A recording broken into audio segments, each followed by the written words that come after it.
Hi there, today I'm going to talk a little bit about the new Wing-Surfer Matador and what details are different to the traditional new Wing-Surfer S26, what things are similar, what it's for, etc. So come have a look. This is a representation of a 4.6 Wing-Surfer versus a 4-meter Matador. Biggest difference in plant form is the Matador is pointier at the front in terms of outline, straighter in the leading edge, and then it has corner tips, where this Wing-Surfer is a more gradual fluid outline if you look at the arc of the leading edge in terms of this shape. There's also more dihedral, meaning the wingtips are further raised on the Matador than they are on the S26. It's also got a deeper draft, and the draft is locked further forward. The windows are smaller and they're tucked up right next to the strut, where the S26 has nice big windows that you can see everything. So the Matador is basically designed to be rigid, powerful. It's basically an upwind and then flagging downwind or wave riding wing. And so the draft is locked really far forward, very much on the front hand, and even when you get powered up, the draft doesn't move back. So you'll find more power in a Matador than a comparable sized Wing-Surfer, but less range. It's going to have really good low end.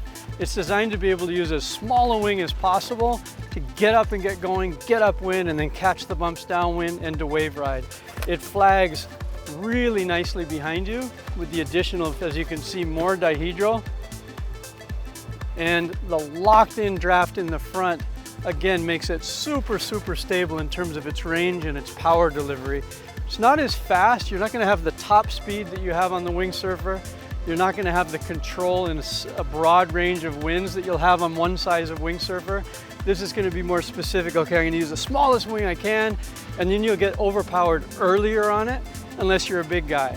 The Matador is going to be great for heavier riders. It's designed basically so that you can see through the window when you're going upwind. It's right where you need it if you're a good guy working your way upwind, and then once you get upwind and you're flagging, you don't see it anyway. If you are doing freestyle, riding around in a crowded area, the S26 is a better choice because the window allows you to see everything. The handles are also stiffer than they are on the standard Wing-Surfer, so better for guys with bigger hands, bigger riders. Smaller, lighter riders may actually find them less comfortable than the S26.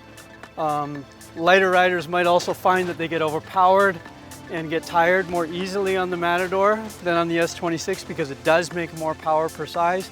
And again, that power is locked much further forward in the wing. Leading edge is slightly larger diameter, as is the strut, again to compensate for that extra load where you're really going to be using it to crank upwind and then flag downwind. It does have the removable Y handles like the traditional Wing-Surfer, so you can take them off, you can span the gap between your handles if you want, you can leave them as they are, totally tunable. It's powerful, great for riding upwind and then flagging downwind, using the swell, riding the bumps, riding the waves, and to use as small a wing as you can get away with and still make real good power. In the bigger sizes, it only comes at the moment in a 3, 4, and 5. The 5 is a powerhouse. A big guy can get going in really light winds with it. If you compare it to a comparable Wing-Surfer, these per size make quite a bit more power, more sheet in and go, more get up and go. But again, less range, less all-around performance, but more grunt. The Matador is stiffer. It's a stiffer overall frame, so there's more boom power, which a lot of people want these days. So we've got two different styles of wing to suit the two different types of riding that people are doing. All around or a little more focused on grunt and flagging.